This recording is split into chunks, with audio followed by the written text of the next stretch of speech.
Hey, what's going on everyone, this is iReviews back with another video, and today we're talking about the public release of iOS 18. Now we have here a leaked invitation of the new Apple event that will be held of course this September, where they will reveal the new iPhone 16 series. Now this is of course really interesting, as the release of the new iPhones, we know that it of course corresponds with the release of iOS 18 as well. Now iOS 18 is currently on beta 7, that was just released yesterday, and we have another beta for iOS 18.1, but that of course will be released later this year. It will be released probably mid to end of October with the new Apple Intelligence features. But let's go ahead and take a look at this invitation that has been leaked. I will leave it linked right down below in the description of the video, the source to this information. And you can see the invitation right here, ready, set, capture, and we have here the date. So it will be September 10th, 2024, 10 a.m. Pacific time. Now, of course, this corresponds with the history.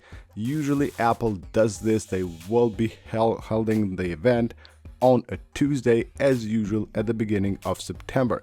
Now let's go ahead and take a look at the calendar here and let's see what to expect.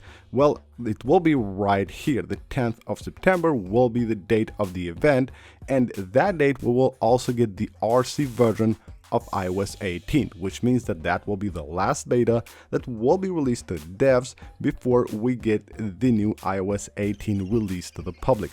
And that will happen right here, September 16th. Now, if you have been following Apple and the way they do things, historically they will hold the event right here on a Tuesday, and then on the Friday, the iPhone will be basically ready to order. The iPhone will ship on the 20th of September, but of course on the 16th, they will release the new iOS update, which means that the iOS update has to be out before the new iPhones ship, which will be shipped with the new update of course. So expect iOS 18 to be released to the public right here, Monday, September 16th. Now this is of course what has happened every year, and we can expect the exact same to happen this year with the new iOS 18. So that's pretty much it for this video guys. Hope you guys enjoyed the video and found it helpful. If you did, smash that like button. Of course, subscribe for more iOS 18 news and also new videos, and I will see you on the next one.